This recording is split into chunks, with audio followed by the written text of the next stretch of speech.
Can you hear me? Yeah, yeah. All righty. Good morning, everybody. We're going to go through a quick video here on just working out your operational cost.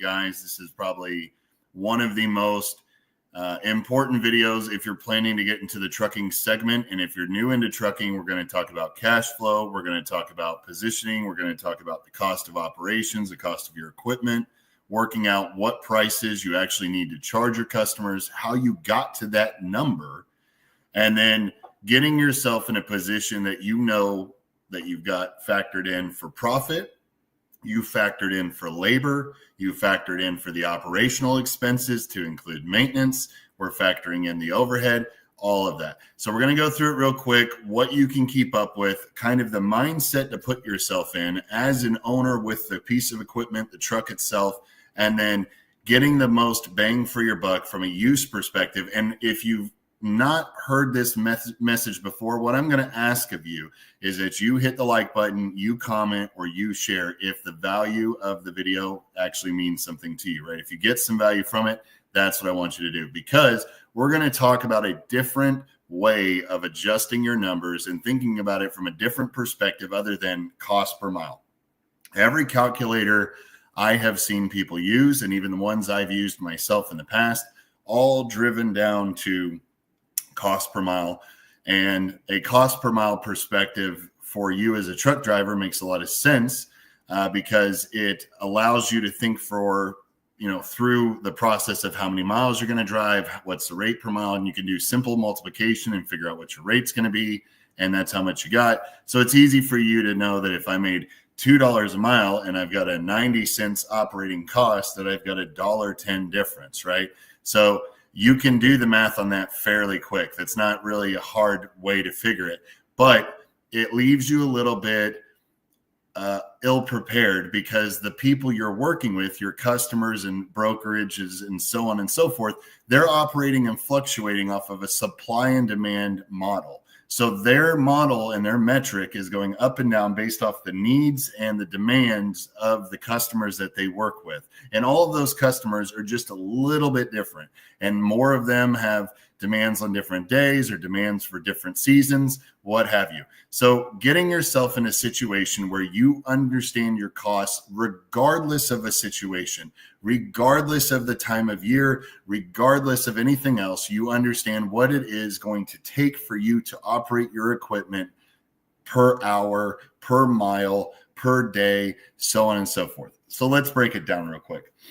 So when it comes to your costs, what I want you guys to kind of keep in mind as it pertains to cost is there's multiple layers of costs that you're going to have. So when it comes to equipment, you're going to have the ownership cost, which is going to be the good majority of your cost is going to be your ownership cost. Ownership cost is going to include things like a loan. Now, for folks that have bought their truck outright, and you paid for it in cash, you spent $30,000, $50,000, $60,000, whatever it was, and you bought it in cash, you still have an interest rate on that you need to be paying back. The difference is that you're just going to be paying that back to yourself as opposed to paying it to some financial institution. So if you were to go get $50,000 from the bank, you're going to have a cost on that capital, right? That's the cost of capital. It's the cost of ownership that you're going to have as a part of owning this vehicle because it's a loan or what you're using to purchase the asset. So it's going to be a debt to you. So if you go out there and get that loan, you're going to have some form of interest rate.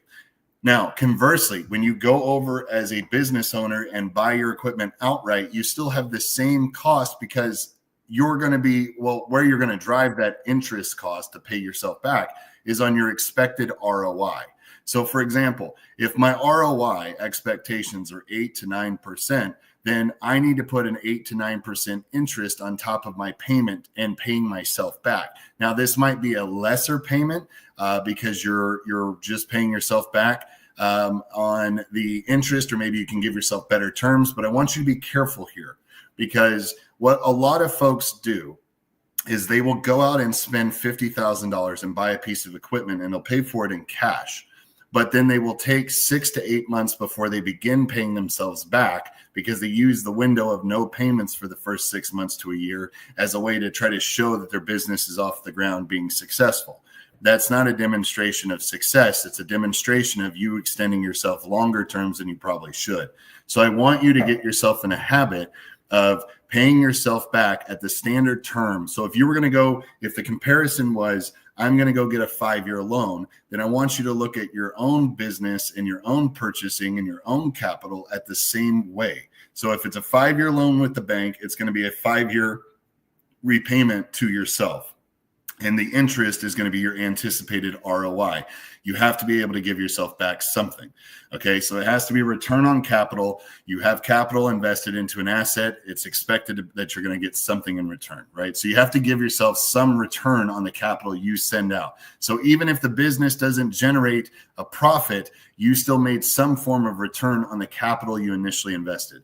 I hope that makes sense. If it doesn't, for any reason, leave me a comment, send me a question. I'll be more than happy to answer anything you've got going on. But I want you guys to get in that habit of understanding that profit is not the same thing as you getting a return on the capital you invest, right? Like it's not always going to be the same.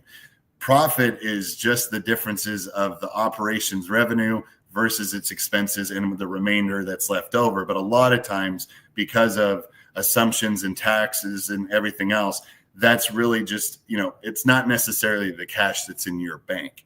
What we want to do when we pay ourselves back for the equipment we're buying is guaranteeing that we're getting back our capital that we invested in, plus a rate of return that at least get us back some cash flow on our money. So if my anticipation is at least an 8% return, because think about it, this is why you have to calculate this. And please forgive me if I go too fast. But what I'm saying is, if you were going to go take 50 grand and put it in the stock market today, you would get on average a 7% net return. You would probably grow on average over time at about 10%. You'd minus out the cost of inflation or the cost of capital over time, which would be inflation. So then you're left with your 7% net, right? And that's what you would get if you put it in the stock market. So if I'm going to go take 50 grand and I'm looking at a trucking business as my investment to make myself money, I put, if I'm going to go into business and spend 50 grand, I want to make sure I'm going to get some return on the money I'm putting in, because that money is going to be into a depreciating asset. I need to at least be able to get my capital back out of it so that I can reinvest it again if it's successful, or I've got my return on my initial capital I put in and I can get myself out of the debt by liquidating the equipment and moving away from the problem child that was the failed business. We understand that so far. Okay, so that's ownership cost. We're talking about the cost of ownership, your cost. So the actual lending, money that you've taken to buy the equipment itself and owning the equipment. So then we're going to get into things, because on top of the ownership cost, you've got your operational cost. Now this for trucking is the biggest bulk of it in addition to the ownership. So the second biggest bulk is the operational cost. The operational cost actually might be the biggest bulk, and then the ownership cost, because the way we use our equipment is crazy in trucking. So off the operational cost, you're looking at things like your taxes, okay, your IFTA, your apportioned plates. We're looking at things like your fuel expenses, lubricants, oil changes, filter, changes, tires, repairs, maintenance. All of these things are going into the operational cost of that equipment. The ownership cost, if you're confused by it, you can kind of look at your ownership cost more of like your fixed costs, and then you can look at your operational cost as more of your varying costs or variable costs, because they do tend to fluctuate. But you can get yourself an average based on what your usage is, and the best way to figure this out is actually through time. So history teaches us best what your operational cost. Year one's going to teach you a ton. So year two, you're going to learn. Year three, you're going to learn again. Year four, you're going to, and every year you're refining and lowering and reducing the efficient, the overhead, the drag, so to speak, and you're refining, getting more efficient. So we're looking at it from a cost perspective of the ownership. Then we looked at it from the cost perspective of operations. So calculating in fuel, calculating in things like the truck wash, right? You need to calculate that in. If you're going to go spend $75 to $125 to go wash your truck every 2 weeks, that needs to be an added cost. Guys, skipping this cost will 100%. If you skip a cost in this, you're going to just ruin it for yourself, because it's going to be essentially lying to yourself. You have to know the numbers before you get yourself into a position where you're taking freight with no idea of whether or not you're making it. Why waste 2 or 3, 5 months running freight if you're not doing your numbers? Because you could be putting yourself 5 months in the backward, right? So 5 months to the rear. So we need to take time to do these numbers up front, and we've got to be honest with ourselves. So if the intention is to wash your truck at least once a month, then you know that you've got that expense. So make sure you include that. If you're going to pay IFTA, you need to include it. You can look at it as ITIS. You could look at it like that. Or ITS. A lot of people call it ITS, but it's basically interest, your taxes, your insurance, and then storage, right? So those can all be counted in. If you're going to go take the truck home, where do you store it? Do you park it on the road? Is it free? Do you park it in a paid lot? Are you parking it on your own property? All these costs have to be figured into your operational costs. Now, once we get that in place, right, we've got our operational costs, we've got our ownership costs, we've got our overhead. So overhead could be anything additional from that. You could add labor and make labor part of your operational costs as well. Don't forget to put that in there. But your overhead could be your stuff like your office place, your books, your binders, your back-end software, the stuff you need to, that'll probably be a part of your fixed cost as well. But, these are more of your administrative items that are going to go on top. They're not very expensive overall in the grand scheme of things, but they're a necessary reality to making money in the business. So those are your overhead costs. Okay. Then you're looking at profit. Okay. So profit's the final bucket on top as far as what's going to be there. And the reason you calculate it is so that you actually have enough money in the business left over for the next year so you can reinvest, continue to grow the business, and continue to expand. Without doing that, though, and without calculating in for some form of profit or adding that on top, you're essentially leaving yourself no room to have profit. Or if you do make profit, it's by happenstance. It's not by a planned, deliberate, anticipated or expected plan, right? So when you go and see a contractor, and this is where I want you guys who are truck drivers to start thinking about this outside of trucking for a moment to get your head around the business model. When you are looking at contractors, and this is the best way to describe this because it's the most easily relatable thing. Let's say a contractor goes out and gets hired to put a roof on a house. That contractor is going to have a few costs that go into effect. They're going to have their own equipment that they run to and from. They're going to have trailers that they've had to buy to do their jobs. They're going to have labor that they have to put on site to do the job. They're going to have material that they have to buy to get obviously for the shingles to put on the roof and do that job. Then they're going to have the actual insurance that goes in the background in case one of them falls off a lady's roof and destroys her Kia Sophia or whatever goes on. They got to have all these different things, right, that are all part of their business, but they're all buckets of cost. So when you get a price tag for $22,000, $25,000 to do your roof or $18,000 to do a roof, whatever it's going to be, they're accounting for all of this. And every single item or line item to that has some form of profitability brought in or baked into it. So for example, if you were going to look at the cost of materials, let's say the cost of materials for that particular job might have been $5,000. Well, that $5,000 to that contractor covers the material, but that doesn't necessarily cover his time to go get the material and that labor to go spend and waste the time to get off the roof to go get the material, right? So like those things are calculated in. Plus the contractor wants to make profit because he bought the material, but you're paying to do the roof and that's convenience for you. So there's got to be a little bit of movement for him. So that he bakes in some of his profits in addition to the cost of material. Sometimes, in most cases, I see 20%. Sometimes it can be 15%. Very rare do you see businesses operate lower than a 15% profit margin in most cases. It's actually kind of looked at as the better the investment because the higher the return, right? So like the bigger the profit, the better the bang for the buck. So people want to go toward the higher profit. You will want to make sure you bake in your profits. Now, here's where I want you to look at this differently, though. I want you to quit trying to calculate everything by cost per mile. If you try to calculate it by cost per mile, you're going to burn yourself out.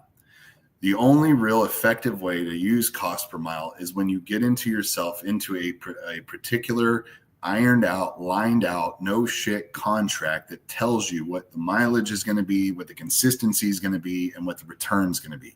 You can do the math when you have known figures. But for all those folks that are typically starting out and running to a load board in most cases to get themselves off the ground, this is where you get yourself into a bind, because you're trying to apply practical numbers to a market that's not going to operate that way, or to a region or a location that may not be warranting that based on the overall supply and demand metrics that the brokerages and the suppliers and the shippers are dealing with, because they're dealing with a national to global scale type of industry where freight's moving everywhere. So for them, they have to get very specific and make sure that their pricing is always fluctuating with the supply and demand, to make sure that when you go into the Menards and there's a piece of lumber there, it's not going to be priced at $19 for a stick of lumber when the competitor down the street is pricing their lumber at $12.95. You see what I'm saying? They have to make sure that they're both going to be even competitors for each other. And so they have to make sure that they're pricing based on the supply and demand. So if they realize that this guy has to charge more, he might have a worse he might likely have like a bad supplier. Maybe he's not getting the best rates, and maybe this guy's able to offer lower rates because he can get bigger volumes. He has a better supplier. That's all competition. You in the trucking industry are no different. Everyone that's out there operating is effectively your competition. While they may be in the same business line as you, they may not be applicable necessarily. They're all competitors, because a semi truck could unhook from one trailer, hook into another trailer, and voila, they're your direct competitor now. And they were just in the reefer segment, but now they're in dry van, or now they're in flatbed. So that competition's always changing. But so to get the idea through your head, just look at all the other trucking companies as competitors. So then it's about offering the same level of service as your competitors, because they all truck, but doing so in a way that's efficient and cost effective for not only your customers, but also generate some form of profit for you without taking too much greed. And it's a fine balance. But I want you to get out of the mindset of the mile or cost per mile perspective, because when you do that, you have an unknown mileage that you're basing this off of.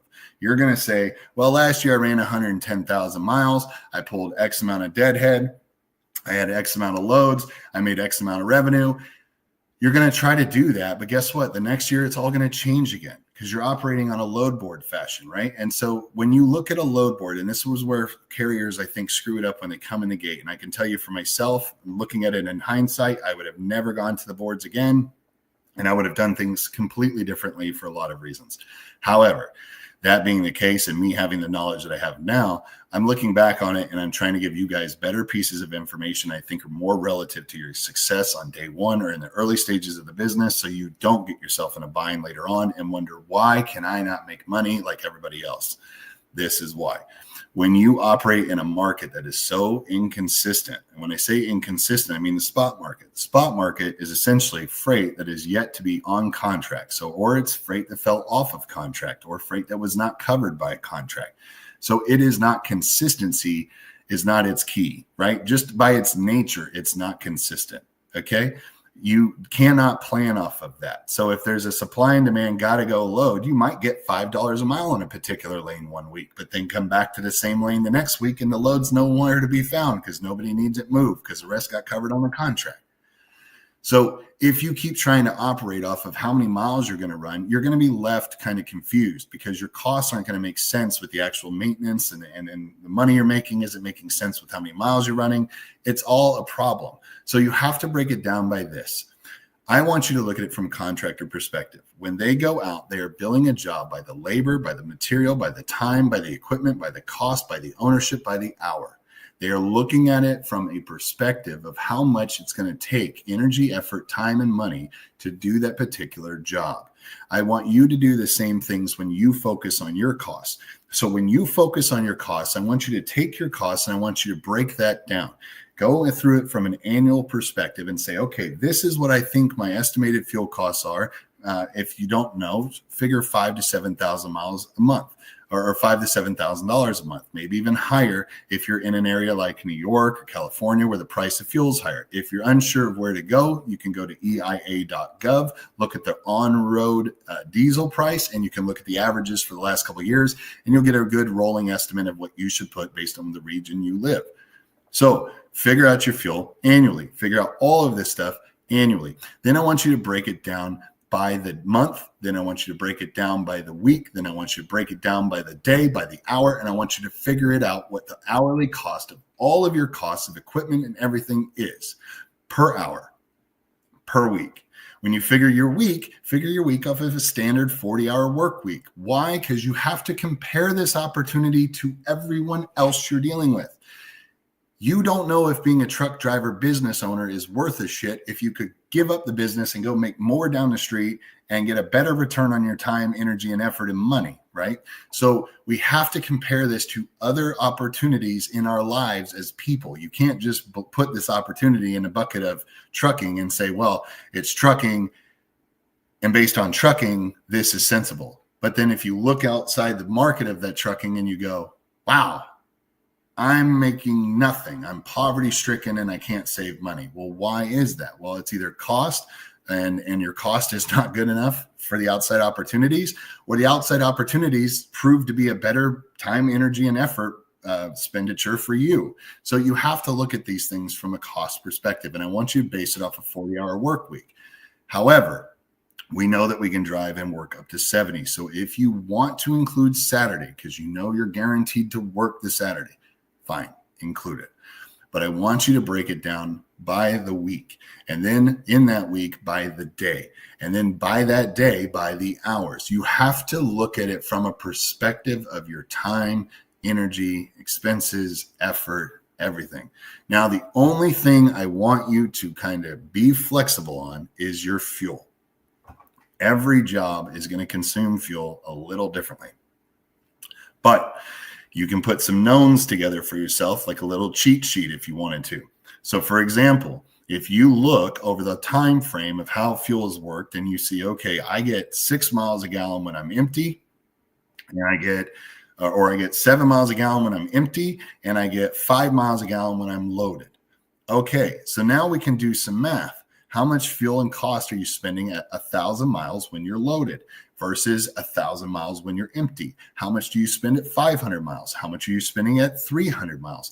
The reason you want to kind of keep yourself a little go-to cheat sheet is so that when you get into your truck and a guy's got a load up there, before you get ready to go call on it, you can look at your cheat sheet and go, okay, it's going to be 1,000 miles. Okay, fuel's going to run me about this.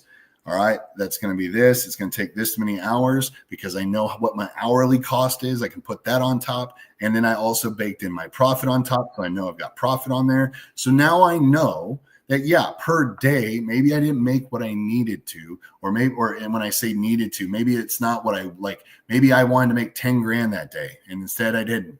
Right? Like that's going to be fine. But what you have to make sure of is when you spend your time on a project or a job, or you go and do work for a customer, because when you do this, let's think about this. What risk does your business pose to anybody when your truck is parked at home, you're sitting on the couch, twiddling your thumbs, playing Xbox? None. Your risk is none. So unless the heavens fall and a bomb drops in your backyard, nothing's happening. You're posing no risk. So no risk is there, no worries. However, the moment you take a job and go to work for a customer, for a broker, for anybody else, you are now becoming exposed to risk. And you need to make sure you're going to get your good money and good time for the amount of time you put in on that particular risk. So if I look at it and I say, okay, I'm going to go work with a broker who's got a customer, both of those people could sue me.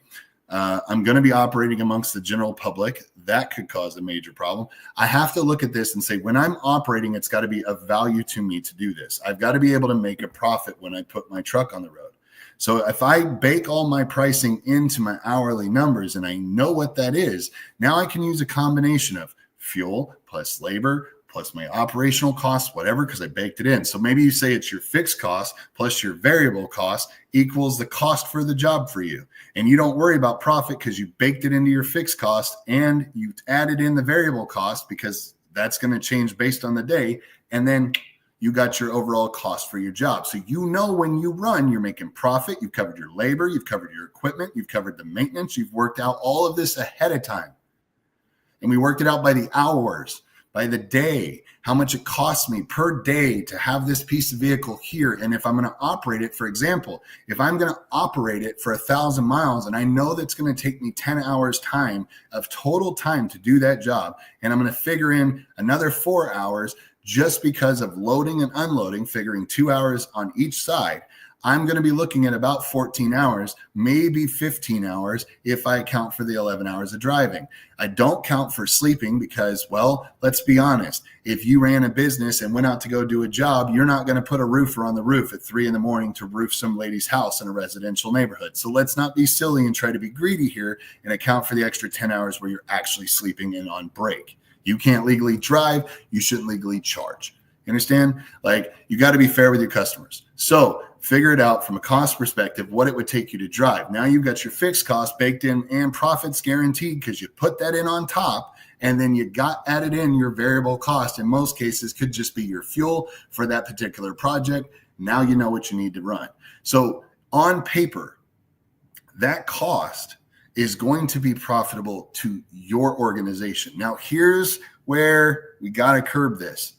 If you do this, you're going to be broke in your business. When you operate as a business owner in your trucking company, the moment you open a trucking company, I want you to put the right blinder on. I want you to put the left blinder on. I want you to put the right earmuff on. I want you to put the left earmuff on, and I want you to look straight ahead. Do not do comparison shopping. Do not do comparison driving. Do not do comparison bookings. Do not do comparison business running. You are not your buddy's business owner. You are not your buddy's friend. He does not pay you from his business. You are running your business. Do not do it the way your friend does it, because if your friend runs off a cliff, you will have been blindly led off the cliff and have thought nothing for yourself the entire time.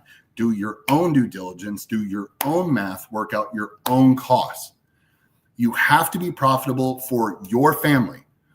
If I have a family of wife and 3 kids and I'm a fine wine drinker, I have an expectation of lifestyle that might be here. If I live in southern Oklahoma or southern Texas and I've got this sort of cost of living, my costs are here because I'm accounting for it, right? I've got to account for my insurance costs based on where I live. I got to base my fuel on where I live. All those things are based on where I am in that moment in time. If my friend is not near me, his costs don't matter. If my friend's driving record's amazing and mine is not, his insurance cost and my insurance cost are different. If he doesn't know how to finance a truck worth of shit, he could be losing his ass overnight. I financed my truck based on my math that I did for myself, right? Blinders, earmuffs. Quit looking at people, quit comparison shopping your trucking experience to everybody else. It's not going to be the same. Do not, what's that famous line they tell people? Results may vary. Yeah, results may vary. Bold print, okay? Quit operating off of everybody else's structure. It's going to ruin you, okay? I can't tell you how many people, well, I assume 7 when I'm doing empty. Yeah, I assume 25 when I'm doing empty. No. They don't matter. You're the one that matters. Your business matters. Your home matters. Your mortgage payment matters. Your kids matter. Your family matters. Whatever. That's you that matters. Be selfish for a moment. Work on yourself. Your numbers, okay? When you go into a job, into a bid, and you're going to do a job for somebody that day, before you pick up the phone and demand to know the rate from the broker, which is the dumbest question in the world because 90% of the time it's shown on the load board. But I digress. When you pick up the phone, even if there is a number posted that the broker wants for that load, that doesn't mean that you have to accept it. If your numbers equate to 1,300 and their numbers equate to 900, you need to go in and ask for 1,500 so you can get beat back down to 1,300 and take it for the number that generates you the profit. That's the way we have to be with our numbers, guys. We cannot look at this any other way. You cannot function with a cents per mile attitude if you don't run. You know how cents per mile doesn't work? If you do the math and you figure it on 100,000 miles a year and you say, all right, cool, my cost of operations is going to be $1.50. Okay, that's on 100,000 miles. Guess what happens when you run 125,000 miles? Oh, my cost goes down. No, the cost might stay the same because the fuel went up. So you can't work at it from a cost per mile standpoint in some cases, because in some cases that 265 a mile for 10 miles ain't going to pay you enough to be worth being out there all day. 265 on 10, 265 on 1,000 is night and day. Okay, so do not work it off of a cents per mile scale, because you're going to ruin yourself for thinking that way. You have to look at it as time, energy, effort, and labor. How do you figure you can do a local job? And why do you think they move 5 or 50 feet for, or 50 miles for $700-800 a turn locally?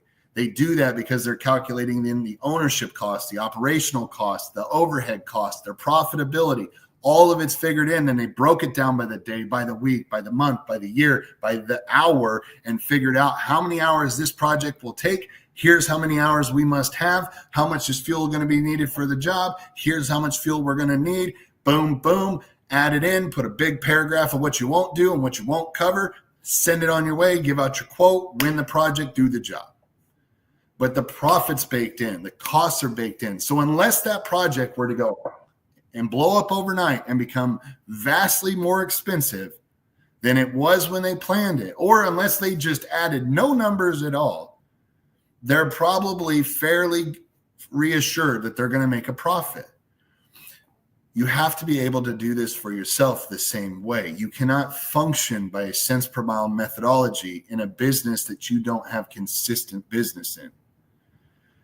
I don't know how to explain that any other way, really, because there's folks that really believe in going into the load board and working it from $1 per mile. I used to have owner operators in the past that have told me that they would not move for less than $3.25 a mile, but they didn't understand that $3.25 a mile could be had on a 100-mile run. But do you think the owner operator is going to accept the $3.25 a mile for a 100-mile run? Probably not, right?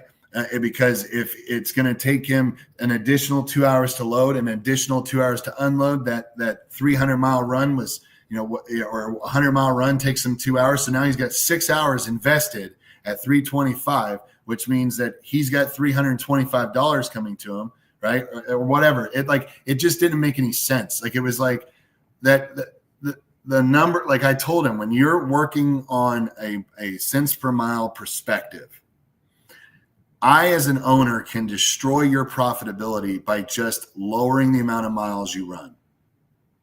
So, for example, if you get paid 72 cents a mile at a trucking company and you only run 500 miles a week, are you making as much as the guy that makes 56 cents a mile who runs 2,000 miles a week? No. Even though you're paid well, you're not enough to beat him because he's doing more with it, right? So you just got to think about this from the same perspective. If you figure it on a cost per mile perspective, you're going to ruin yourself. You have to figure this out for yourself. What does your business actually cost you? What are the actual returning costs? And when you're paying for a piece of equipment in cash, it does not mean that you don't have a truck payment. It just means that your truck payment goes to you. And you have to figure out the interest based on the ROI you expect. That makes sense? So, guys, you have to do this from a perspective of saving, not just saving money, but understanding what the numbers are so that you know how to be efficient. You can't figure out as an owner what to reduce as drag unless you identify where you're costing yourself money or how those costs have changed over time. If you don't recognize that you're paying $10,000 a year more because you adjusted your fuel card, or if you're working, for example, with a factoring company, this is why I do this cash flow capital all the time. If you're getting paid in net 30, but you're incurring operational expenses that are so high that you can't possibly pay to keep up with them, factoring may be a great option for you. But using it in the time frame that you need to get yourself paid quickly means that you're going to turn, and this is where the other benefit of this comes in. So with technology, I want you just to think about it like this.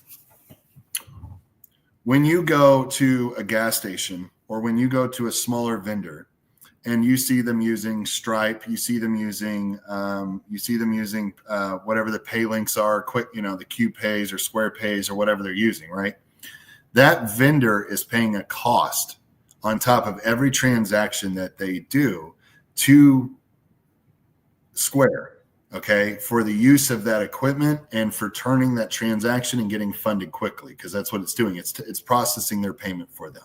Okay, so that business owner has that cost. When you do factoring, you're doing the same thing. You're taking a net 30 business transaction that wouldn't be paid for 30 days, and you're effectively turning it into a point of sale transaction, because you're taking away the 30-day wait period of time and you're getting paid rapidly now, but then you're paying a percentage to the factor for doing it. So the thing is, it's just as simple as you paying the same thing back to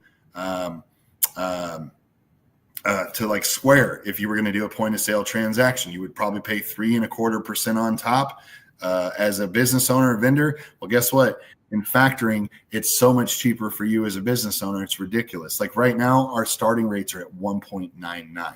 So you're talking about way below the cost of a payment processor that, Square is costing your local donut or kolache shop down the street, right? So cash flow, turning it in from a 30-day wait period on my money to a return on my capital immediately for a cost that I can write off anyway as an expense to my taxes at the end of the year is very beneficial for me, because it is allowing me to get a tax advantage write-off.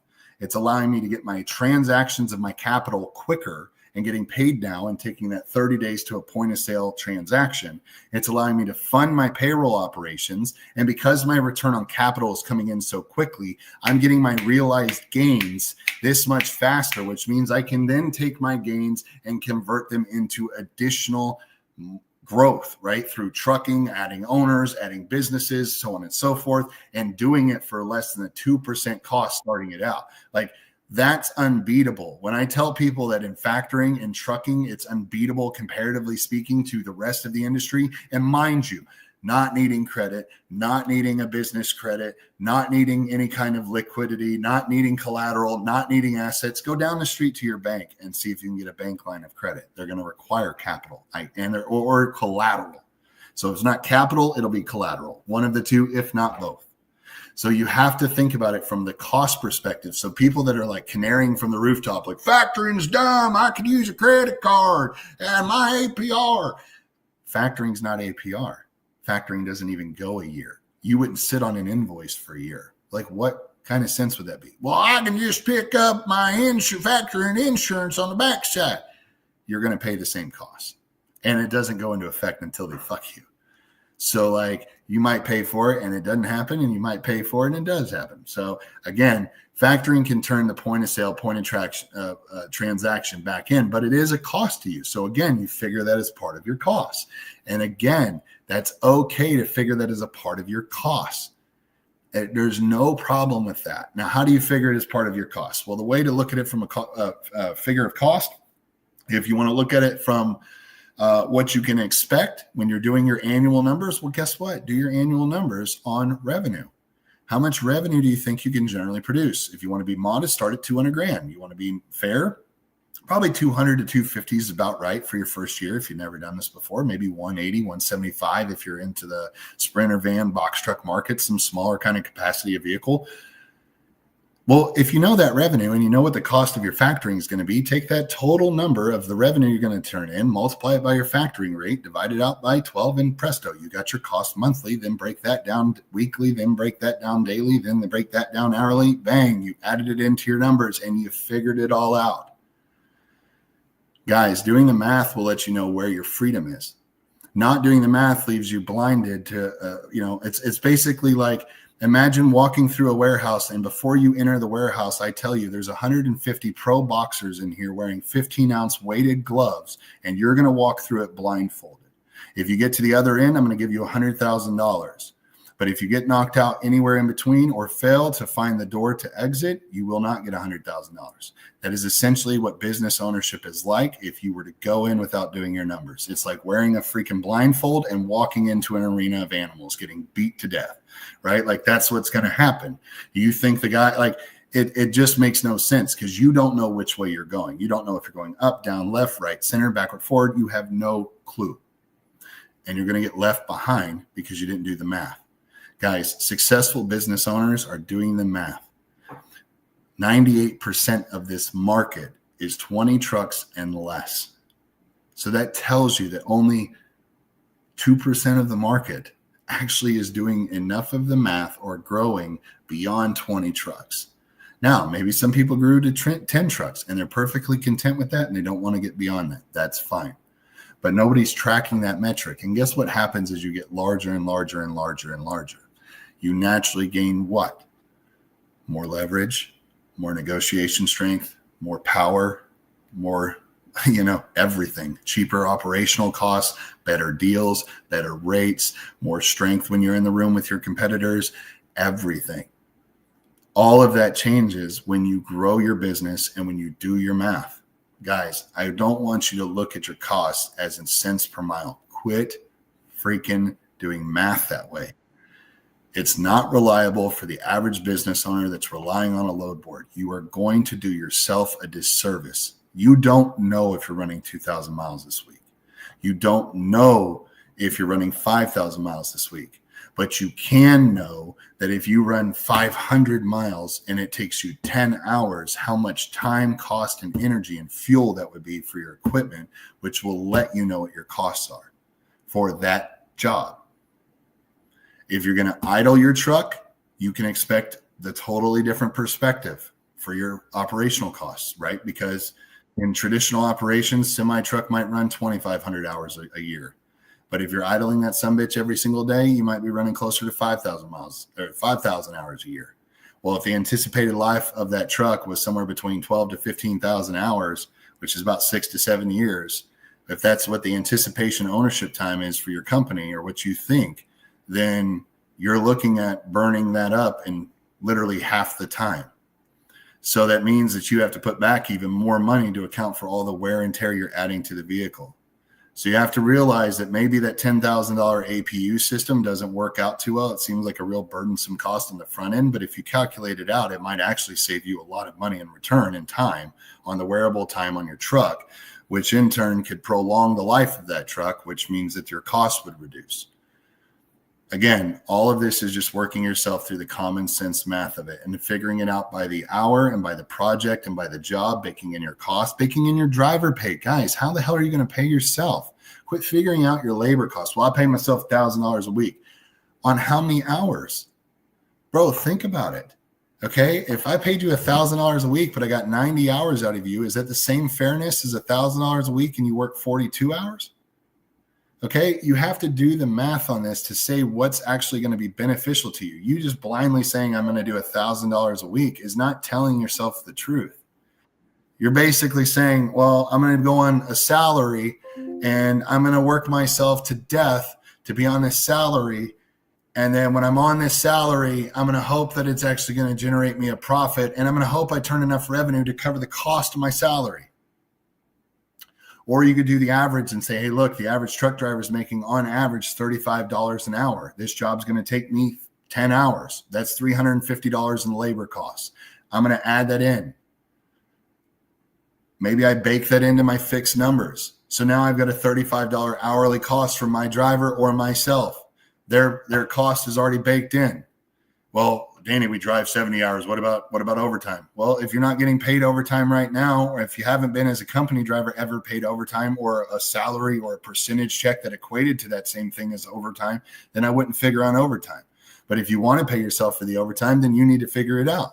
And you need to be able to do the math on top of that. Okay, this job's going to take me 10 hours. Well, at 10 hours, I'm going to be at 10 hours, but I've already worked 50 hours this week. See how it's a little bit more math? So it might be a little bit more tedious to go that way. But these are things that you can think about. But what they're going to guarantee you is that when you accept a project, you've accounted for all of these things to that project. Now, here's where this can go wrong, because I don't want you to think that this is the new miracle drug and I just came up with this mystical shit all up on my own, because I didn't. Okay, this is an old beaten down wheel. This thing's been rolling for a long time. What I'm going to tell you is the only way this goes sideways or wrong for you is if you don't have work. Okay, so here's where I want you to really focus your energy. After you work out your costs, I want you to really, really, really focus on finding yourself consistency. I don't care if that's through the eyes of a broker. I don't care if you find that with a direct shipper. I don't care if you find that with a great dispatcher. I don't care where you find that freight. I want you to be consistent. If you're going to pay for a dispatcher, guess what you have to add into your costs? You have to bake into your costs. You're going to have to bake in a dispatcher. And that might be a varying cost. How much is a dispatcher going to charge me? Well, if they're charging you 5%, we go back to doing what we did the first time. How much revenue did we think we're going to make for the year? Multiplied at 5%. How much money is that for her or him or whatever the dispatcher's name is? Divided out by 12, divided out by week, divided out by hour, put into the account. Now I know the cost of adding in my dispatcher on top of my labor, on top of my profit, on top of my equipment, on top of my fuel, and on top of all my time. Now I've got a plan. Going in there knowing what all those fixed costs are up front and putting it in one big bulk. If it's easier for you just to split it apart, fixed cost fuel, you can do it that way. Fixed cost fuel. Fixed cost fuel. You don't know what your maintenance is going to be. Maybe that's a little bit of an unknown. It's still technically a variable cost, but if you want to give yourself a better idea, maybe you just say, hey, listen, I think I'm going to spend X amount of dollars a month on fuel. I think I'm going to spend X amount of dollars on a oil change. I'm going to spend X amount of dollars on tires. I think I'm going to spend X amount of dollars on repairs randomly. You put that number in, what you think you're going to do. If you're unsure, guys, there's plenty of resources online to tell you about your specific piece of equipment. And I would look at your specific piece of equipment. Do not look at everyone else. Again, we're not doing comparison theory here. We're putting blinders on and earmuffs on. I don't care that you run a long nose Pete. I'm running an old Freightliner XL Cascadia. I'm doing whatever I'm doing, right? Like I've got another kind of truck. I've got something other than you. I have to do it off of what my numbers are to me, because that's what's going to pay my bills. That's what keeps my business in profit based on the equipment I run. If that means I'm more efficient than you, fantastic. If that means that I'm less efficient than you, fantastic. But it lets me know that I'm covering my costs. So we're not doing comparison theory. Focus on what you've got to do. If you've got to get your freight in there, you've got to have work. None of the hourly costs matter if there's no work to be had. Business is about sales. When you look at a business, the top line, again, we're looking out of trucking. The top paid people in most organizations tend to be in the sales categories. The rationale behind that is that the sales brings in the business, which gives the rest of the business purpose for existence. Without sales coming in, there's no business. It doesn't matter if the business knows everything in the world and can do everything in the world if they don't have anyone to do it for. It's going to be the same thing for you. Without business, there's nothing. Okay? You have to have the business. You have to have the sales. So if that means finding consistency, means you call your broker that you've been working with and you say, hey, man, listen, you and I have been touching base back and forth for the last 6 months, and I've taken loads here and there randomly for you really intermittently. I want consistency. What lanes do you have that you run like clockwork every single week? Man, I don't have any of those lanes. Okay, no problem. Next broker. You got to move on. Like, I'm not saying that you never work with that guy again, but you got to move on to where the consistency is going to be, because again, we're trying to generate a profit. We're trying to generate revenue. We're trying to generate proceeds for a business so we can live on it. We have to find consistency so that we can refine our numbers. Again, when you're running all over the map on spot, you can't refine your numbers. Trust me, I know this to be very true. I myself was all over the spot. I know all about it. And it was every day. So, I mean, great. I mean, on an upward trend in times, but I mean, it's still unknown all the time. But figuring out what the cost was, that matters. Because when you figure out your cost, now you can go into a dispatcher with a real, actual focus on, hey, listen, Here's my fixed costs, and I want you to use this number right here for fuel nationwide. So if it's 1,500 miles, I want you to rack that up, do that times 1,500 and add that to my fixed cost. And I want you to give that as the quote for any lane you're doing. If you tell a dispatcher that, guess what? Now I don't have to worry about my dispatcher because I've given them the instruction. Here's my fixed cost. Here's what my fuel per mile is going to end up being.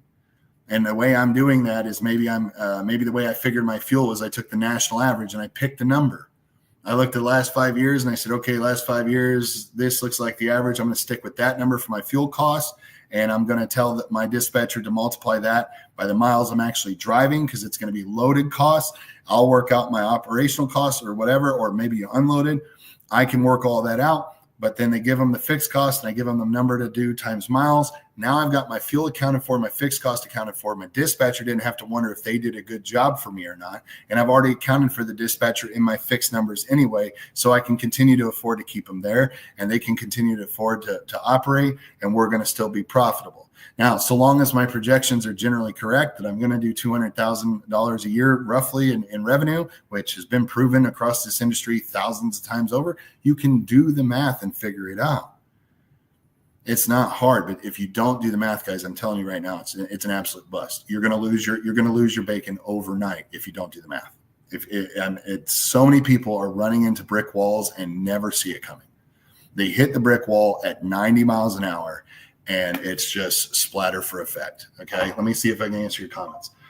You just make things so easy to simple to understand, even if some of us already understand. It's just excellent confirmation. Fix things if we miss something.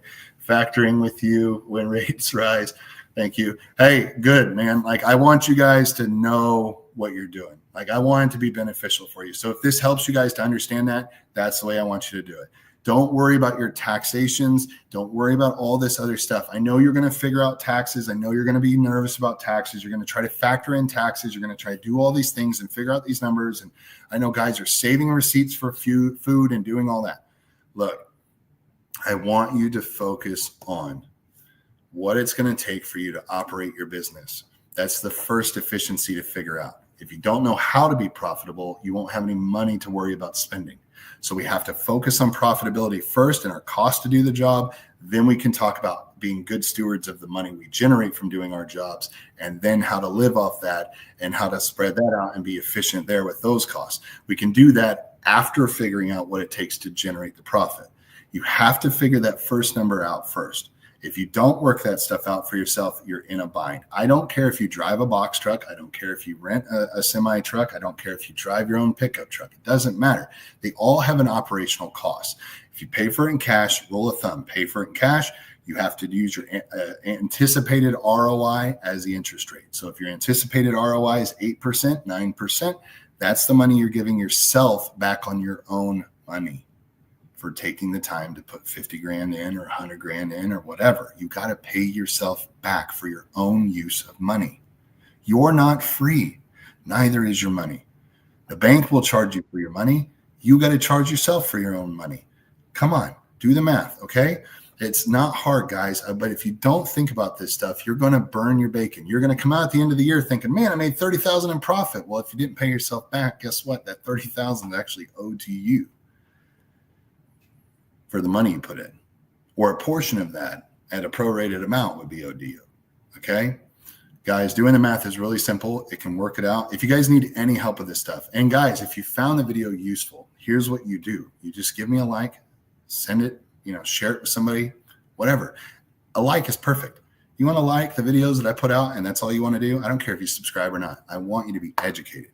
You don't need factoring. Don't worry about it. Don't call me. You do need factoring. You can call me. You're already in a factoring agreement and you think the deal sucks, call me. I can walk through all of your agreements for you. I don't care. I'll look at it. I'll tell you if it's going to cost you a fortune or not. At the end of the day, it's either you're going to go into the business and be profitable for what you're doing, or you're going to go into the business and get your butt whooped. Most people get their butt whooped because they're blinded by the chrome. They're blinded by the trucking. They're blinded by the lifestyle. They're blinded by, and they've got we're all a very comparison mentality. Okay, of a nation. That's what we do. Our neighbor gets a car, I got a car. Your neighbor gets a truck, I got a truck. Don't compare businesses to each other. Totally different world. You guys have totally different bills. Please understand that. Agreed. Very helpful and educational. Awesome, man. Glad you guys like this. I'm getting ready to move. Can you do a video on who I need to contact to change all my business contacts besides MCS 150? Biggest thing is, Ron, is going to be your state. That's the biggest one, your state. And then the registration for your equipment with the DMV will be done. And then you're going to have, you're just going to have your MCS 150 updated with the FMCSA. That's really what you're going to do. At most, though, if you're changing states, the other thing I would note is to make sure you contact DOT. Okay, so like Texas has the Texas DOT. That obviously wouldn't be applicable if you moved to Mississippi or something, right? So you're going to have a US DOT. That number may apply to you. If you're intrastate, if you're intrastate, then obviously you're focused on the DOT for the state. But business, Secretary of State filings, banking information, obviously for your address changes. Your basic 9 for notification purposes, all those typical admin processes. But as far as trucking specific, insurance company will want to know about it. Your registration people will want to know about it. The Secretary of State's going to want to know about it. And then you're going to want to update your MCS 150. That should be it. And those can all be done. I think I'm almost positive every one of those things can be done online. So don't waste a fortune doing it. Most of the time, if you call the Secretary of State for the particular state you're going to and explain that you're in another state with that company, they'll tell you how to walk the process. And a lot of times, because you're already a registered business, they can pull up a lot of pre-existing data. And so it sometimes the transfer is not nearly as lengthy of a process. But you may also look at if you wanted to leave your business intact. Let's say you woke up and you said, I don't want to deal with all this fucking tomfoolery. I don't want to be jacking with this. I don't want to pay for all the moving. I don't want to pay for all that crap. If that was a situation, Ron, that you wanted to do and you're just going to move to another state, then what you could do is you move to the other state. You would open yourself a foreign entity LLC. That foreign entity LLC would be owned by you. You would then just change your filings in your state that you're in currently, and you would show that the foreign entity LLC of the other state that you now live in owns that LLC, and through that channel, you effectively own it, right? So if they're single member LLCs from a tax perspective, they're all going to be looked at as a disregarded entity. I mean, you could have 50 LLCs. If they're all single member, it's going to take all the revenue from all of that and then smack it right on top of your head anyway.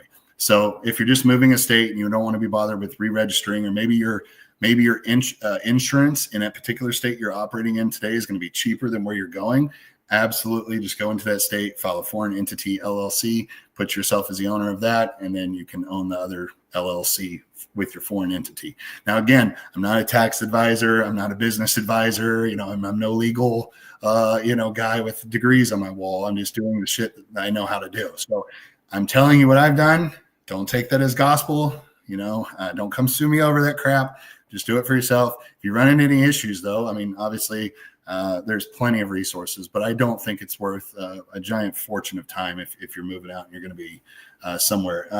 I'm still going to be in Maryland, just changing addresses. Oh, dude, yeah. If you're doing that, just update your MCS 150, update the state for your new business filing, your new address if you need to change of address forms, and that's it. Piece of cake. Other than that, guys, hopefully this was helpful. I didn't really want to ramble for a full hour for you guys. I'm so sorry that happened. I was trying to make it 45 minutes, but we got caught up here. So it is what it is. If you found it helpful, great. Look, listen, if you need anything, comment below, like the video. Thank you guys so much for watching and spending a little bit of your Friday with me. Have a fantastic week and a great weekend. You guys be safe, be healthy, be happy. Keep your shiny sides up at all times. Remember, ultimately, in this life and in this industry, trucking's what you make of it. I appreciate you tuning in. Be careful out there. Shiny sides up, and we'll talk soon. See ya. Bye-bye.